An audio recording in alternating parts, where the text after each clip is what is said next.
आखिरकार दोनों पक्षों की तरफ से यानी कि सत्ता पक्ष और विपक्ष दोनों की तरफ से उपराष्ट्रपति के नाम का जो उम्मीदवार है उसकी घोषणा हो चुकी है। दोस्तों आपको बता देते हैं, जहां एनडीए ने घोषणा की है सीपी राधाकृष्णन के नाम की, वहीं विपक्ष की तरफ से एक बड़ा नाम सामने आया है जिसको उपराष्ट्रपति के लिए उम्मीदवार चुना गया है। वो नाम है बी सुदर्शन रेड्डी। अब इस चीज का इंतजार किया जा रहा था कि अब आखिरकार कौन बनेगा उपराष्ट्रपति। जगदीप धनखड़ के इतने लंबे समय के इस्तीफे के बाद अब जो है वो नाम सामने आए हैं और इसी के साथ आनन फानन में कैसे प्रधानमंत्री नरेंद्र मोदी एनडीए की बैठक लेने पहुंचते हैं, यानी कि प्रधानमंत्री नरेंद्र मोदी ने एनडीए की एक अर्जेंट मीटिंग बुलाई और उस मीटिंग में तमाम बातें जो है दोस्तों हुई हैं।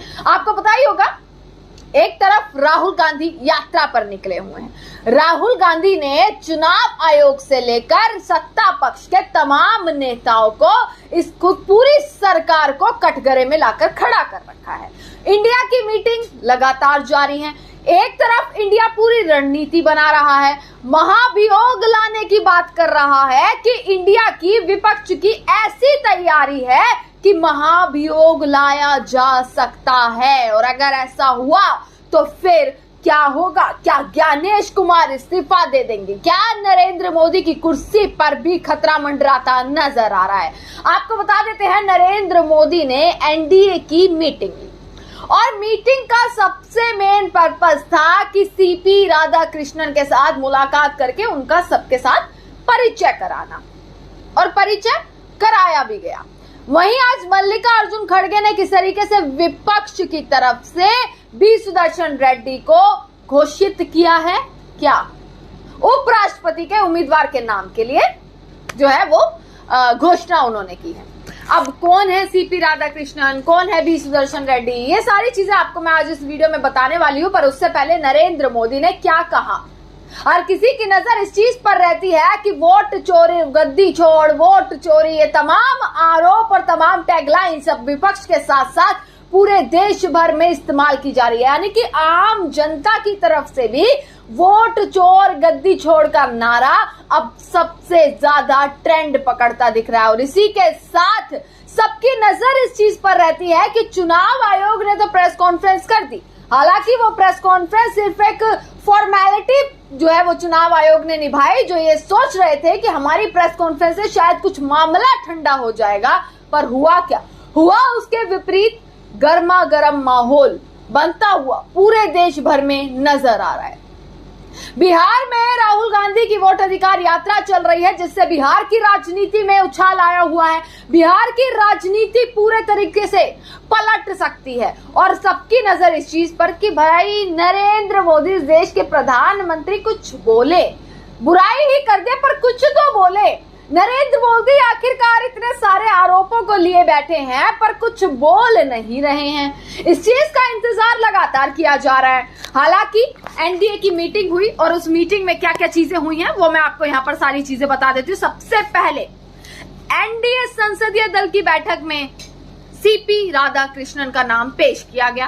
पीएम मोदी ने उनकी उम्मीदवारी पर सर्वदलीय सहमति बनाने का आह्वान जो है दोस्तों किया है। आपको बता देते हैं कि एनडीए की मीटिंग हुई जिसमें उपराष्ट्रपति पद पर उम्मीदवार किसको घोषित किया गया है, सीपी राधाकृष्णन, और इस मीटिंग में उनका परिचय सभी के साथ कराया गया। जितने भी तमाम नेता थे सबके साथ उनका परिचय जो है वो कराया गया और ऐसा माना जा रहा है कि प्रधानमंत्री नरेंद्र मोदी ने सत्तारूढ़ गठबंधन के सांसदों से कहा है कि रक्षा मंत्री राजनाथ सिंह राधाकृष्णन के नाम पर विपक्ष के साथ आम सहमति बनाने की कोशिश कर रहे हैं ताकि किसी भी विवाद से बचा जा सके। वहीं जो है विपक्ष की तरफ से मल्लिकार्जुन खड़गे ने जो है घोषणा की है, क्योंकि राहुल गांधी जो है वो बिहार अभी हैं और बिहार में लगातार उनकी यात्रा निकल रही है कि बी सुदर्शन रेड्डी जो कि उपराष्ट्रपति चुनाव के लिए इंडिया ब्लॉक के उम्मीदवार हैं। आपको बता देते हैं कि बी सुदर्शन रेड्डी जो है, कौन है बी सुदर्शन रेड्डी?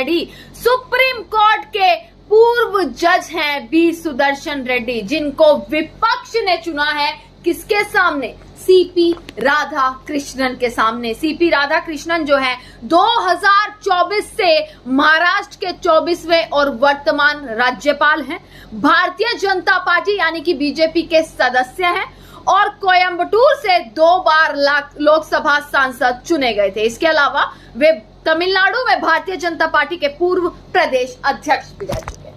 यानी कि दोस्तों जगदीप धनखड़ का आधी रात इस्तीफा हुआ, उसके बाद हंगामा मचा, बवाल मचा और आज तक सवाल उठाया जा रहा है कि जगदीप धनखड़ गायब हो चुके हैं, जगदीप धनखड़ गायब होते हुए नजर आ रहे हैं।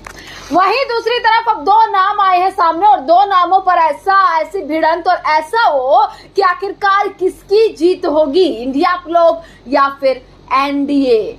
और यही चीज जो है, यही कयास जो है वो लगातार लगाए जा रहे हैं, क्योंकि जिस तरीके से यात्रा निकाली जा रही है, जिस तरीके से वोट चोरी के आरोप लग रहे हैं, जिस तरीके से राहुल गांधी सबूत रख रहे हैं, इनका असर आने वाले समय में कैसा पड़ने वाला है, चाहे वो विधानसभा चुनाव हो या आने वाले देश में तमाम विधानसभा चुनाव, कोई भी ऐसा चुनाव हो जिसमें राहुल गांधी जो आरोप लगा रहे हैं उसका कैसा असर जो है पड़ेगा, ये देखने को मिलता है। उपराष्ट्रपति के चुनाव का नाम तो जो है, उम्मीदवार का नाम तो सामने आ ही गया है, जिसका इंतजार था, पर सवाल ये उठता है कि राहुल गांधी की वोट अधिकार यात्रा एक तरफ और दूसरी तरफ चुनाव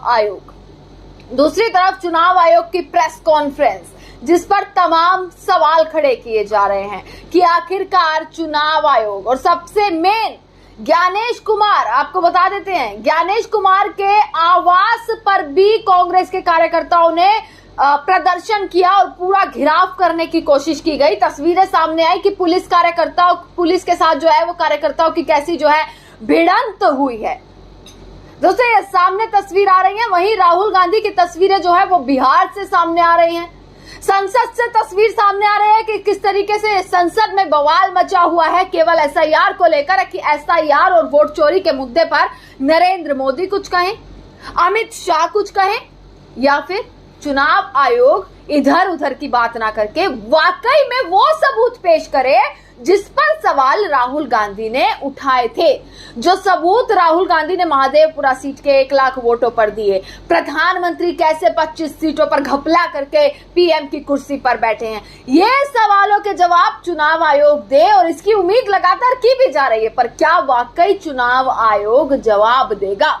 और नरेंद्र मोदी बार बार मीटिंग तो ले रहे हैं, एनडीए की मीटिंग लेते हैं, रोड शो कर रहे हैं, भाषण कर रहे हैं, पर अब तक नरेंद्र मोदी ने एक बार भी अपने भाषण में, अपनी स्पीच में ये नहीं कहा कि विपक्ष गलत है, राहुल गांधी झूठे हैं और मैं जो है पीएम इस जनता के वोटों से जो है वो प्रधानमंत्री कुर्सी पर बैठा हूं। क्या नरेंद्र मोदी की चुप्पी यह दर्शा रही है कि नरेंद्र मोदी गलत हैं और राहुल गांधी ठीक है?